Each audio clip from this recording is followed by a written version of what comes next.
tes soeurs, les télé-novelas là. Tu regardes ça juste, mais prier là. Tu peux peut-être 2 minutes, tu parles, tu as sommeil, tu dors. Ça, en tout cas, moi, je n'arrive pas à comprendre, franchement.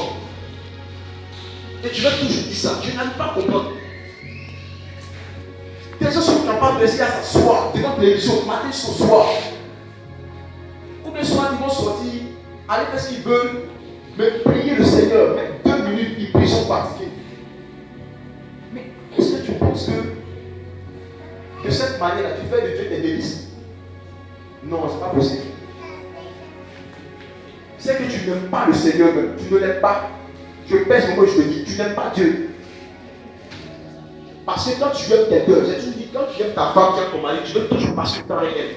Et avec lui, vous êtes toujours ensemble. Mais tu dis, tu aimes Dieu.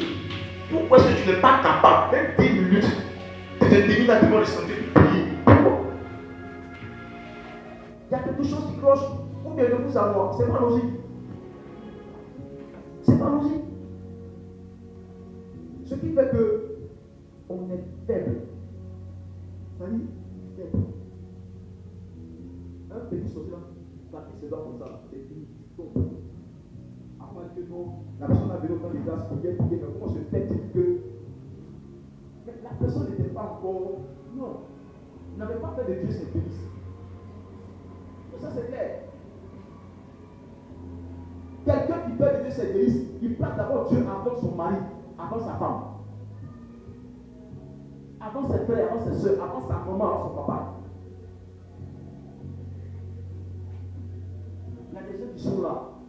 Ça dit, si ils doivent choisir entre leur mariage et Dieu, ils vont prendre leur mariage. S'ils doivent choisir entre telle chose et Dieu, ils vont prendre la chose là. Vous voyez, ça peut se voir. Les gens qui ce matin, dans la vérité, ne pas venir parce que mon frère doit aller faire quelque chose, c'est pas aller où là. Pourtant, il a prié. Pourtant, il a prié. Je ne sais pas comment les gens aiment Dieu. Moi, je ne sais pas. Moi, je ne sais pas. Tu ne places pas Dieu au premier plan, mais il est au second plan. Et quand c'est comme ça, là, dans ta vie, là, rien ne va aller. Rien. Rien ne va bouger. Tu sors au même stade là. Au même stade. Parce que dans ta tête, dans ton esprit là, Dieu là, il passe au second plan. Et ce sont les choses charnelles là que tu privilégies. Mais est-ce qu'une manière de faire de Dieu c'est délice? Je ne crois pas. Je ne crois pas. Je ne crois pas. Parce que Dieu va toujours regarder les manières que chacun de nous ont. En fonction de ça, il va déverser sur nous des grâces. Parce que les bénédictions là, il y a les bénédictions collectives et les bénédictions sélectives. Moi, je préfère avoir le donateur du cadeau que le cadeau. Hein. Je peux ne pas connaître mon frère qui est là, mais chaque jour, je vais m'en ma chaîne, tiens, il faut lui donner un cadeau. Là. Mais il ne me connaît pas, il ne m'a jamais vu. Entends lui, il voit. Et quelqu'un qui ne m'a jamais vu même, à qui donne des cadeaux, est la personne qui me voit tous les jours. Pour la Seigneur en réserve, tout ce qui m'appartient, lui appartient. C'est pour dire qu'on est là, mais Dieu connaît et Dieu sait qui est qui. Parce que les moutons vont toujours revenir ensemble, mais les prix vont toujours différer. Ils n'ont pas le même prix. Chacun de nous a le devoir de faire en sorte que l'Éternel Dieu prenne la place dans sa vie. Dieu ne veut pas seulement ton doigt, il veut tout ton corps. C'est un Dieu jaloux, il ne partage pas sa gloire. Il veut tout ton corps, toute ta vie, toute ta personne.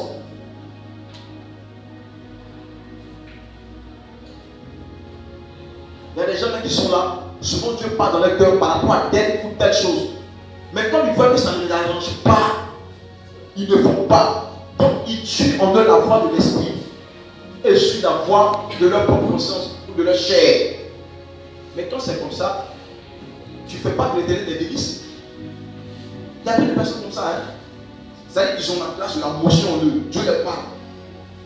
Ils sentent souvent des paroles qui jettent de leur cœur pour faire telle chose, pour poser telle action, pour faire telle ou telle chose. Mais comme ils voient que s'ils font ça, ça ne les arrange pas. Ceux qui se plaignent et qui disent qu'on veut entendre aussi la voix de Dieu, comment Dieu parle, on veut. C'est dangereux. En même temps, c'est très bon. Parce que, c'est ce que je disais tantôt. Quelqu'un qui fait des délices, il obéit à il est dit et à il est écrit. Il est dangereux de désobéir à il est dit que à il est écrit. Il est dit là, c'est là. Les personnes que tu veux choisir, un exemple banal. Je sens une notion de faire un acte prophétique envers ce frère. Dieu me dit, tu le vois, donne-lui 10 000 francs parce qu'il a fait tel problème. J'ai 11 000. Je lui donne 10 000. J'ai gagné 1 000 francs. Non, c'est non. Et la foi me fatigue. Finalement, il s'est dit, Dieu ne veut pas. C'est ça qu'il est dit. Mais il est écrit que ça sont les préceptes bibliques. Et quand tu désobéis à il est dit, Dieu n'aime pas. Parce que ça ne t'arrange pas. En tant que quelqu'un qui a fait de l'éternel cette liste, il fait les choses selon l'esprit. Généralement, j'ai fait un truc insécure. On dit Dieu parle au cœur de l'homme. Généralement, une décision, une pensée, une motion qui va monter en ton cœur et qui ne t'arrange pas, c'est un signe que c'est Dieu qui a fait parler. Je disais généralement. Et ça, ce sont des enseignements qu'on donne à des personnes qui sont dans l'œuvre, mais aussi pour ta propre direction toi-même. La pensée qui va monter dans ton cœur, mais qui ne t'arrange pas trop, ça ne m'arrange pas, mais comment ça, là, le laisse là. Souvent, c'est Dieu. Mais si il fait ça, s'il veut lui donner ça, est-ce que c'est Dieu? Mais penser qu'il monte dans ton cœur, qu'il t'arrange, ce qu'il fait ça, tu t'en fous. C'est que quelque part, fais de l'éternel des délices. Il te donnera ce que ton cœur désire. Quelqu'un qui fait de l'éternel des délices, il marche selon la parole. Ça dit, la parole est sa boussole. La parole de Dieu, c'est sa boussole. Si Dieu dit ne vole pas, ne vole pas. Ne mens pas, ne mens pas.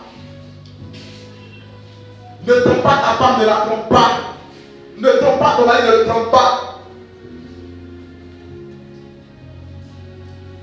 On ne peut pas peut-être, à cause du respect, genre, dire que voilà, avant tu étais telle personne, en attendant tu as 3 copains, bien comme ça. On peut prier, Dieu peut révéler. Mais, c'est pas bon de dire ça comme ça. Mais chacun sait. Mais comment tu penses que ça là, tu fais de l'éternel des délices? C'est un thème qui est très vaste. Tu penses que comme ça, tu fais de l'éternel des délices? Pas seul. Tu as 3 à la fois.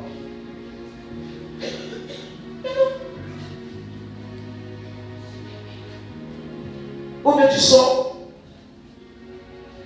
avec un homme marié.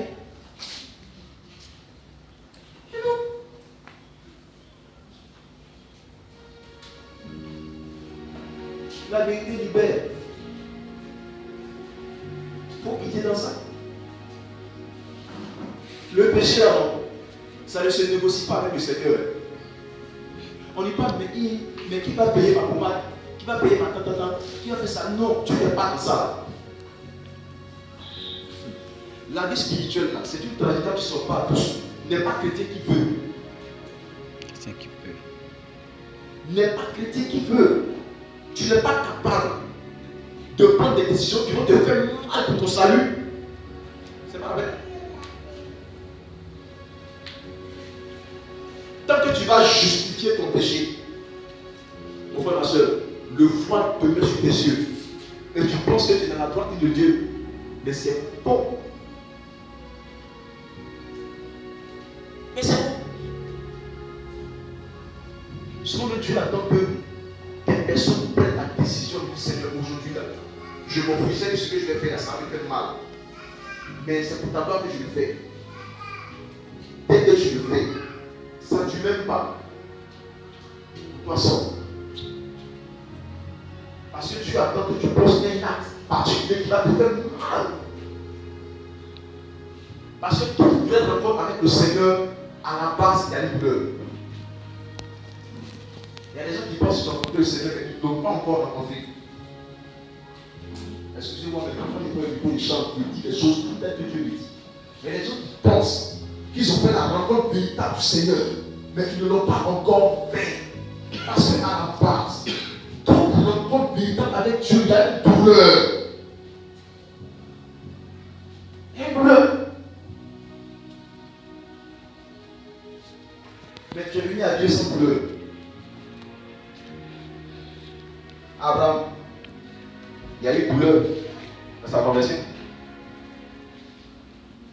Paul, il y a eu douleur dans sa conversion. Mais tu es venu à Dieu aucune douleur comme si. Quelque part, il y a quelque chose que tu n'as pas encore coupé. Parce que couper pour entrer. Quand on coupe là, c'est un machin, ça fait mal, la blessure à sang. Ceux qui veulent faire de l'éternel leur délice peuvent arriver à ce stade. Il y a beaucoup de choses que tu dois revoir. Il y a beaucoup de choses que tu dois revoir. Parce que tu n'as même pas encore commencé à faire de Dieu des délices. Non, tu n'as pas encore commencé. Il y en a qui sont sur le chemin. La vie est douce, la vie est belle. Tiens, tu te promènes, tu vois, les filles, elles sont bien jolies. Tu peux t'en prendre 3, 4, même 5 si tu veux.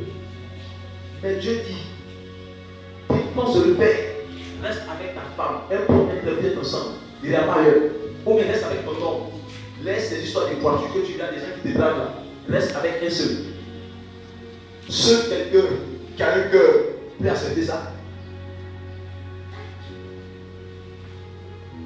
Ah, je vais faire comme les autres filles que je vois, toutes belles partout.